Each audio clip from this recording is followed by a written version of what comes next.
Bismillahirrahmanirrahim. Assalamualaikum warahmatullahi wabarakatuh. Baiklah, saya atas nama Elvi, jurusan Ekonomi Syariah semester 2. Baiklah, pada video kali ini saya akan memenuhi tugas final untuk menjawab 6 soal. Ini soal.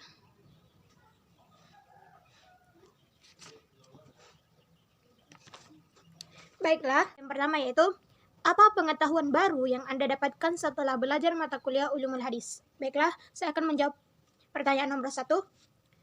Apa pengetahuan baru? Menurut saya, pengetahuan baru yang saya dapatkan dari mata kuliah Ulumul Hadis ini setelah saya mempelajarinya, di mana saya ini sebelumnya saya termasuk lulusan pesantren dan saya sedikit mengetahui tentang hadis. Dan di sini saya mengerti bahwa di sini saya baru mengerti pada saat saya mempelajari tentang ulumul hadis ini. Yang pertama yaitu sanad. Yang dimaksud dengan sanad itu, saya kira yang dimaksud dengan sanad itu qala Rasulullah sallallahu alaihi wasallam, tetapi bukan. Itu yang dimaksud dengan sanad, tetapi yang dimaksud dengan sanad itu pertama haddasana. Yang ada kata haddasana sampai sebelum Rasulullah itu yang dinamakan dengan sanad.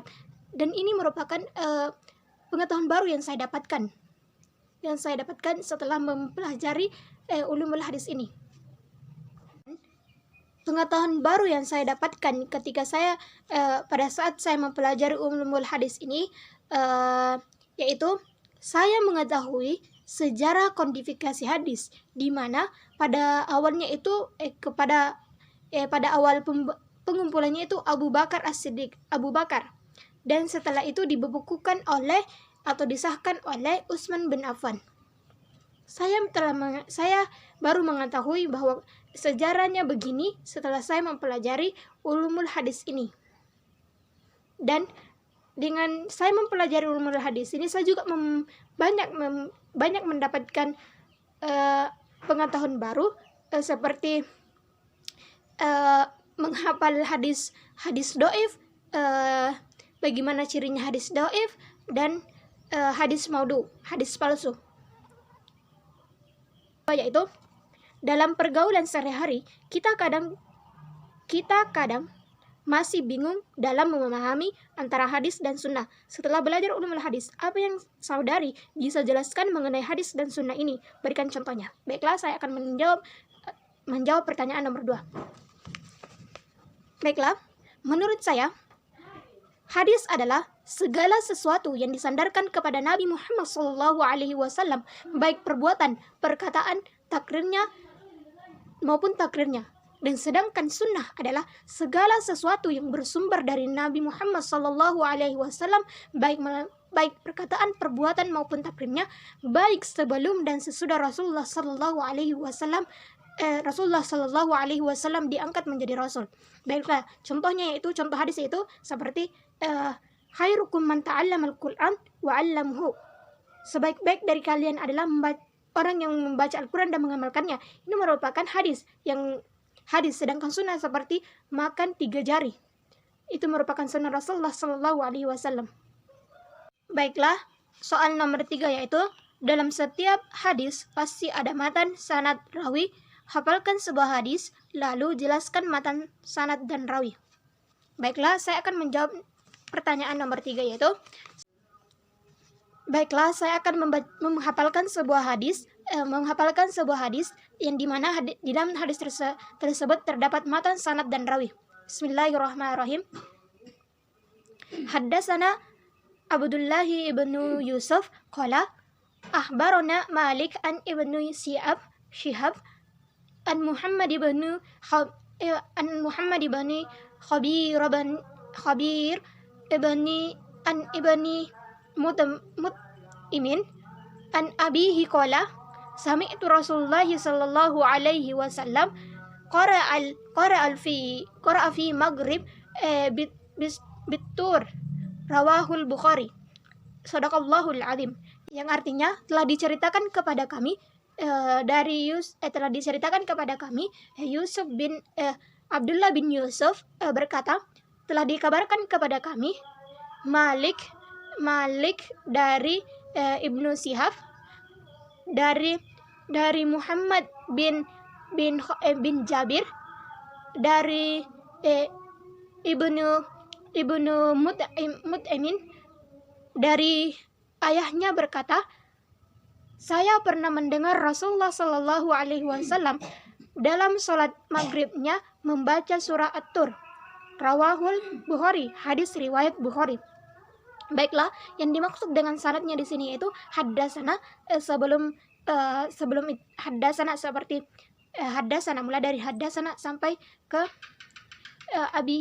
abihi. Itu yang dimaksud dengan sanad. Sedangkan matannya yaitu Sami itu Rasulullah Sallallahu Alaihi Wasallam. Saya mendengar Rasulullah Sallallahu Alaihi Wasallam qara'a fi maghribi bitur. Dalam salat maghribnya dia membaca surah At-Tur. Ini merupakan matannya, isinya. Sedangkan yang rawinya yaitu rawahul Bukhari. Hadis riwayat Bukhari. Ini merupakan rawinya. Setelah soal nomor 4 itu, kita sering mendengar dan membaca hadis sahih, doif, dan mauduf.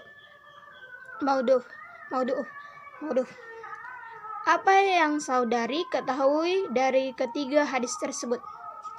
Baiklah, yang saya ketahui mengenai hadis sahih yaitu di mana hadis ini merupakan hadis yang sah atau benar atau sahih. Yang sah, di mana ini hadis ini dia sebagai acuan untuk menegakkan suatu hukum, karena perawinya itu sudah diakui, sudah tidak mustahil untuk berdusta, dan perawinya juga itu kuat hafalannya. Dan yang dimaksud dengan hadis doif, di mana hadis doif ini adalah hadis yang lemah, di mana perawinya itu ada yang diakui sebagai yang kurang hafalannya atau yang lemah hafalannya.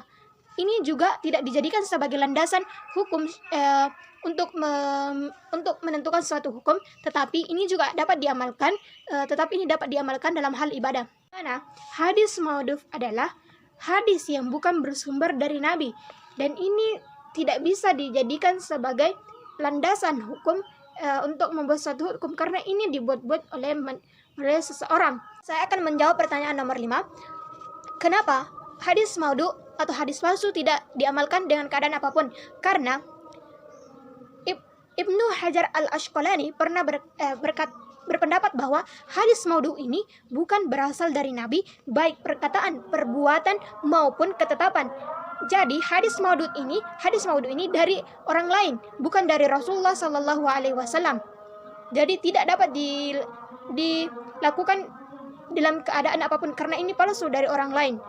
Pertanyaan yang terakhir yaitu, dalam periwayatan hadis kita ketahui bahwasanya yang terbanyak meriwayatkan hadis adalah Abu Hurairah, bukan Abu Bakar As-Siddiq, Umar bin Khattab, Utsman bin Affan, dan Ali bin Abi Thalib. Menurut saudara, apa yang menyebabkan hal ini terjadi? Baiklah, saya akan menjawab pertanyaan nomor 6 ini. Kenapa Abu Hurairah banyak meriwayatkan hadis? Karena yang pertama, Abu Hurairah selalu bersama Rasulullah dimanapun Rasulullah berada, selain dalam memasuki rumah Rasulullah. Dan Abu Hurairah ini termasuk khalifah yang kuat hafalannya, berbeda dengan sahabat-sahabat yang lain.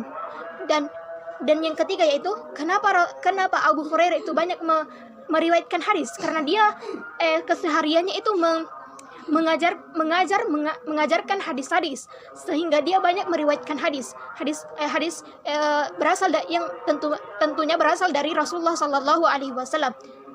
Dan baiklah, kenapa Abu Bakar As-Siddiq tidak meriwayatkan banyak hadis? Karena beliau wafat setelah Rasulullah wafat, 2 tahun setelah Rasulullah wafat, sehingga dia tidak meriwayatkan banyak hadis. Dan khalifah yang kedua yaitu Umar bin Khattab. Kenapa beliau tidak meriwayatkan hadis? Karena dia sibuk dengan urusan masyarakat dan negara, sehingga dia tidak ada waktu untuk meriwayatkan hadis, karena disibukkan dengan urusan masyarakat dan negara. Yang ketiga itu Ali bin Abi Thalib.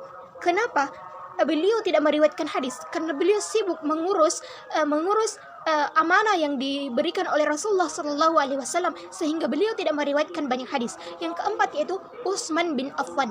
Kenapa beliau tidak meriwayatkan hadis? Karena beliau sibuk dengan sibuk internal, kesibukan internal, dan beliau pada saat itu pergi ke Habsyin untuk menghindari ancaman dari Quraisy yang diperintahkan oleh Rasulullah, sehingga beliau tidak banyak meriwayatkan hadis. Mungkin ini saja, kurang lebihnya mohon dimaafkan. Wabillahi taufiq wal hidayah. Assalamualaikum warahmatullahi wabarakatuh.